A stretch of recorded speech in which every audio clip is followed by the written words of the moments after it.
The Michael Hatfield RE/MAX team presents Real Estate and More. Bay Area real estate is different than in all of America. And why? What's up with home buyers? What's on sellers' minds? How is the market? And much, much more. Now, here's your host, Michael Hatfield. Welcome to the Real Estate and More Show. I'm Michael Hatfield, your host this morning. Wow. We have an interesting person this morning as our special guest, a great guy underlying all that talent. Our show today is about finding food to pair with great wine. That's it, right? Finding the food to pair with great wine. We're absolutely delighted to have with us well-known sommelier Miguel Garcia-Ferrer to help us with the intricate questions of what fine food pairs with the finest of wines. So I guess what we're saying is find the wines first and then we'll find the food. Kind of the other way around from what most people do. Anyway, welcome to the show, Miguel Ferrer. Thank you, Michael. Happy to be here. Oh, I'm glad you are. Miguel, can you tell us a little bit about growing up, your interests, then ultimately choosing hospitality for a career? What a crazy career, actually, right? Absolutely. Sure. So I was actually born and raised in Lima, Peru.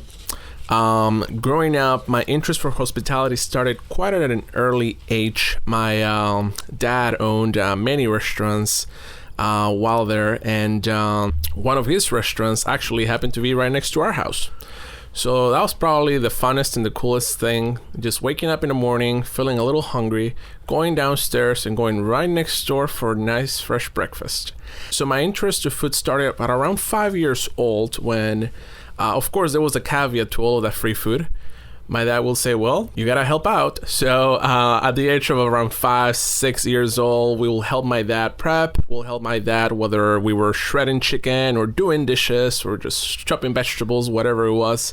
I like to say I was probably my dad's favorite employee because he wasn't paying me. But that's where my love for food actually started. Oh, be darned. You know, it's kind of crazy. A lot of cultures have you starting wine at a young age, too, which is kind of the topic of our conversation, finding the food to go with the wine. But you started out with food because you were only 5 years old, right? How long did you have to wait before you could drink? Quite a few extra years. So my interest for wine actually started when I was about 27. I became director of beverage for this one of the largest hotels, non-casinos in the East Coast called Gaylord National. And to be frank, I did not like wine when I was 27. I had a bad experience when I was 21, and I told myself never again. And so just being in the position, I kind of had to, quote unquote, force myself to enjoy it. And little by little, I just started discovering all this new world that I just found intricate and so intriguing, which is wine. And that's where my love of wine started. For several years now, and I know you're still relatively young compared to yours truly, you've been the manager of food and beverage at a prestigious country club, and you had to gain much more experience in fine food preparation there. All the more giving you the pot to draw from to know what foods will go with fine wine. And before I ask the question, I should probably say, why wine first over food first? And for me, I like to do the European kind of thing. You sit down, you enjoy a wine that you're thinking about, that you're really enjoying, and then think, what will pair really well with that? So tell us some about your experiences as the manager of food and beverage for a prestigious country club. Well, my experience there has been quite a roller coaster that I've highly enjoyed. When it comes to, of course, I think you definitely hit it in the head. I personally, when I go out to restaurants, I like to order a glass of wine first. I want to take a look at the menu. I like to just kind of indulge myself into all the different options out there. Once I find a wine that I like, then it becomes the fun experience of trying to find a meal that will pair really well with that wine. I'm Totally with you on that one. So you have a passion for fine foods. Obviously, you must if you're overseeing a staff of... I want to say around 50 to 60 people. 50 to 60 people now at this prestigious country club. And to select the foods that actually go on the menu, I guess you work with the executive chef. We do. You do. And so you're in your mind, you're thinking, well, I think I'll have a Cabernet from Nickel and Nickel as an example. And I'm thinking about that, and what will that pair well with? Well, of course, the easy answer would be a nice fatty steak. But we don't like easy things here. We're going to get a little more intricate. I would probably say a nice braised short rib. It really depends, to be honest with you, Michael, on the season. If it's cold outside, I'm definitely going to go for a nice stew. Something hearty, beefy, that just complements the rich Cabernet from Nickel and Nickel. If it's summer, of course, you could easily just go the easy route and go for a nice ribeye, something fatty, a nice side of mashed potatoes or fondant potatoes as well with a nice rich demi. There's your marriage right there. How do you decide about which wine goes best with an amazing prepared pork chop? Ooh, so going back to seasonality again, you could easily pair a pork chop with a Pinot Noir. Now the question is, from where? Do you want to do something from France? Do you want to do something from Willamette Valley, Oregon? Or do you just want to stay local and do something from Napa? It really depends on the pork chop preparation. If you're telling me we're going to have pork chop with a nice rich demi with rosemary, I want to find a Pinot Noir that's going to be earthy. So I would probably go for something along the lines of Russian River. If you're telling me a nice Pinot Noir with, a nice pork chop with a cranberry sauce, a nice light cranberry sauce, I would probably go for something along the lines of a Burgundy or Willamette Valley, Oregon, because they tend to be nice, lighter, a little bit of earthy mushroom, something that just not going to take over the wine. But again, if you're going for something rich, I would go for Russian River, something just jammy, something that just has bold flavor. So you are a sommelier. Did I say it right? Sommelier? That is correct. You're not just level 1, you're level 2, and you're probably functioning at level 3 and 4 around there. Can you explain how all of those levels work? I mean, what do you got to do for one? So, of course, Quartermaster Sommelier, you have level 1, which is the introduction. Level 2, which is the one that I took. It took me about 6 months to get to level 2, and level 3 is going to be advanced. Level 3, you have to write thesis. You just have to prepare yourself for over a year plus. After that, you get into the whole master sommelier, which there's only about 130 master sommeliers in the world. Wow. And most of them are in Europe? Most of Now, it's kind of crazy. You said you didn't really like wine at the beginning, and then the more you got involved with it, the more you started to think, hey, this is pretty good stuff. My love started, just each bottle of wine has such a unique story that I truly, truly enjoyed listening about. And then, of course, when it came to the flavor profiles, I started realizing that this is just kind of like an enhancement for your meal. And that's what kind of made me love wine more and more and just pursue this sommelier level that I now have. When are you going to go to 3? I don't know. That's a great question. It's definitely on TBD right now. I gotcha. A big question. In your opinion, are there differences between how a restaurant develops their menu and how a prestigious country club develops their menu? Absolutely, yes, there is. Of course, when it comes to freestanding restaurants or even hotels, you could just go ahead and create menus, pretty much whatever you like. When it comes to country clubs, especially the one where we work at, you want to try to please as many people as you can. So, of course, there are items on our menu that we cannot touch because they are top favorite. So the one challenge that we encounter as a country club is trying not to hit plateau. You never want to get stagnant at a country club, because then it kind of loses the whole fun of going in there.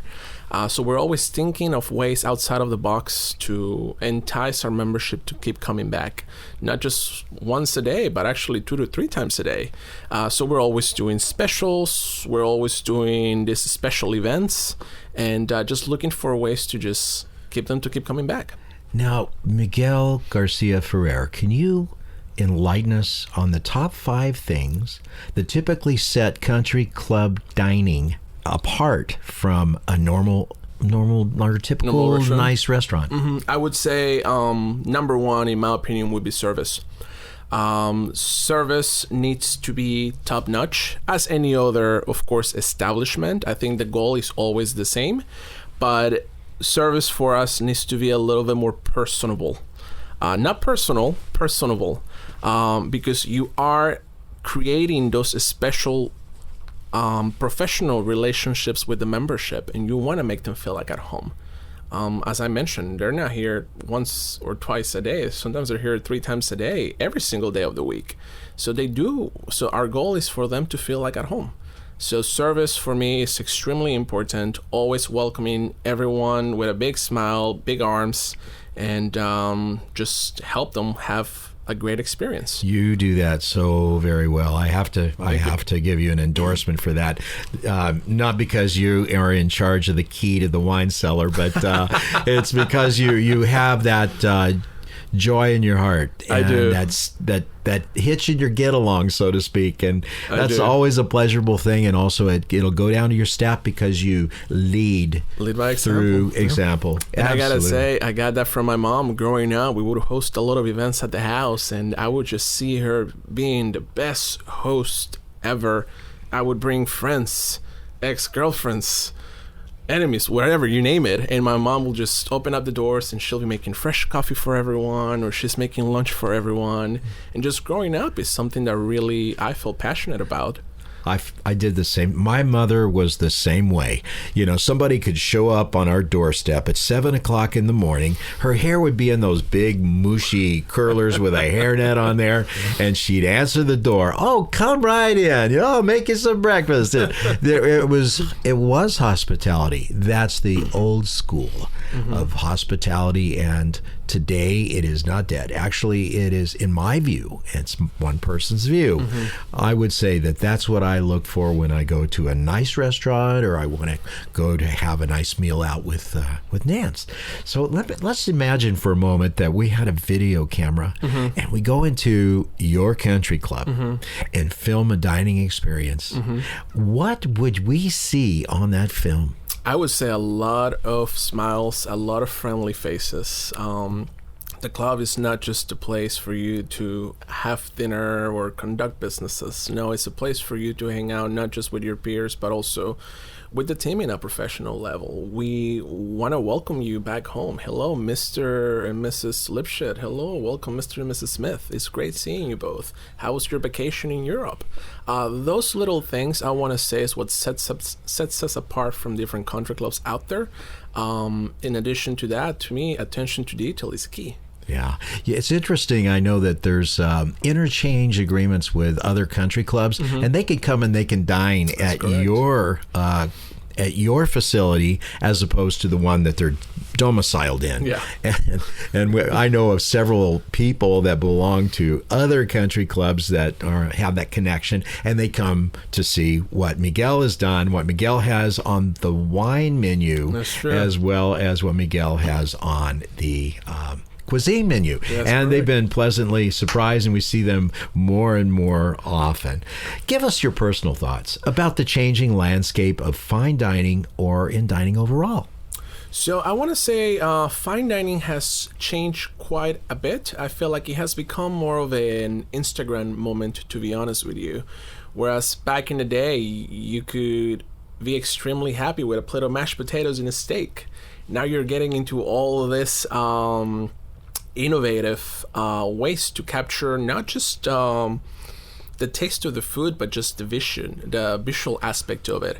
And I feel like it has gotten much more difficult to not just develop a menu, but to execute a menu where it's not just about the flavor profile anymore. It's about the presentation. It's about the techniques that you're using. Are you sous vide? Are you using dry ice? Are you just thinking outside of the box? And it's just, does your kitchen look like a science lab? It has changed quite a bit. I see one of my favorite dishes is called coq au vin. And it is one of those ugly, delicious dishes where it's just stew. And it doesn't look the best. But I think simplicity is the key to success when it comes to that aspect. And I think we should probably start going back to those old basics. You like those? I love those. It just reminds me of home. And if you're able to captivate me with a dish that reminds me of home, you have my heart. We're going to take a short break. Be right back with Miguel Garcia-Ferrer, sommelier and food person extraordinaire. Welcome to the Real Estate Minute with RE/MAX expert Michael Hatfield. Michael, what traits should we look for in selecting an agent? Look for a deal maker with a positive attitude who will work tirelessly for you. An agent who is adept in multiple offer situations, drafting contracts, marketing and advertising a client's home, is familiar with multiple cultures, experienced in mortgage financing, inspections, and escrow, is a huge asset to his client. What can you do as a plus for clients? Your agent is your eyes and your ears, one who works behind the scenes on your behalf, a great attitude, working well with others, and keeping clients' priorities number one is a given for us. Call 925-322-7775 now to schedule an appointment or complimentary home analysis. For excellence in real estate, call the Michael Hatfield RE/MAX team at 925-322-7775 or go to michaelhatfieldhomes.com. And now, back to our show. Absolutely. Let's consider for a moment the focus on environmentalism and self-care, leading people to care more about the food and where it comes from. I was in the grocery store with Nancy the other day, and I reached over to grab some carrots, and she slapped my hand. She says, "Those are not organic. You need to be eating only organic." You know, she's trying to protect me. And if she knew what I grew up and did, what as I grew up, she probably would faint.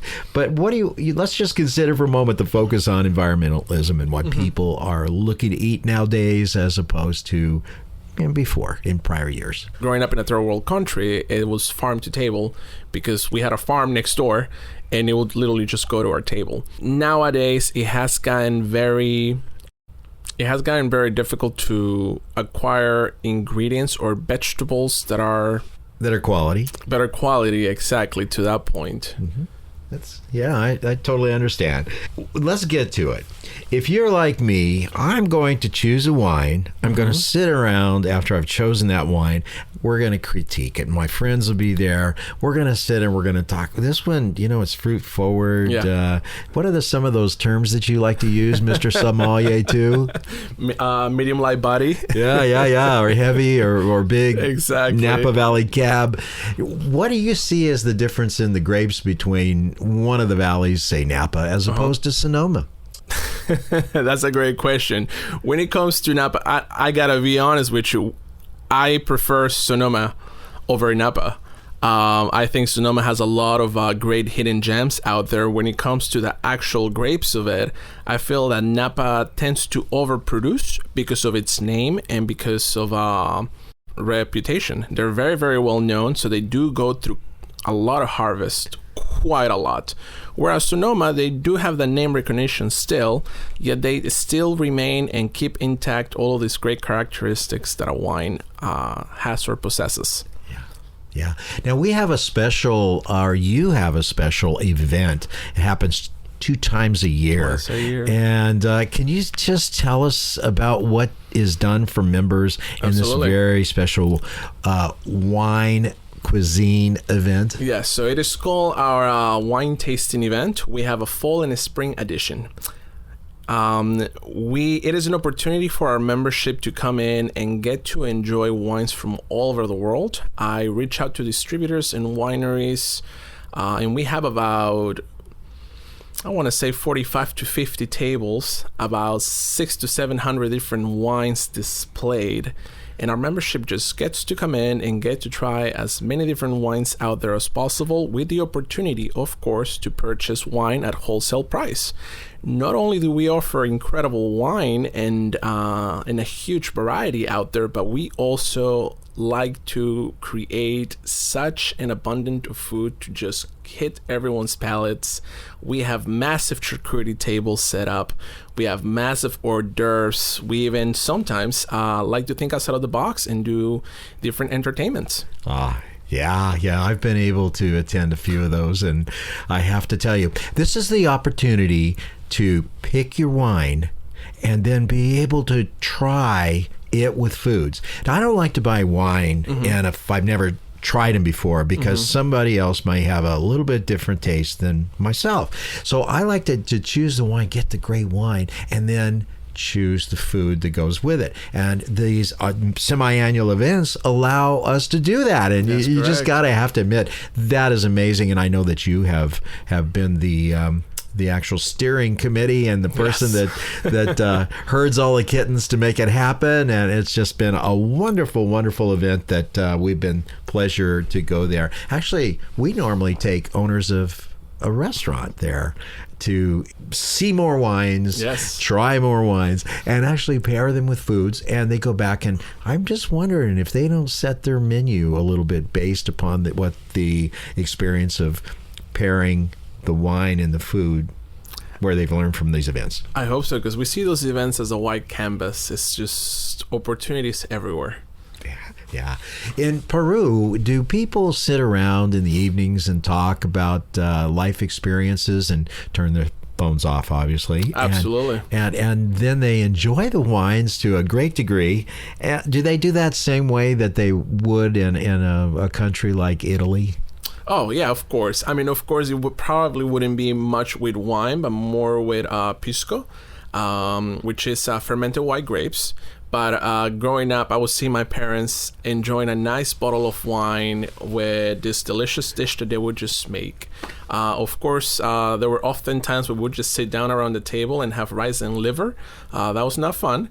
But oftentimes they would also have these incredible dishes, and I would just see them just having such a great bonding experience between them and with us, and just sitting around the table is definitely something that I love doing, not just at my house, but I also hope for all of our memberships that go into the club to also do.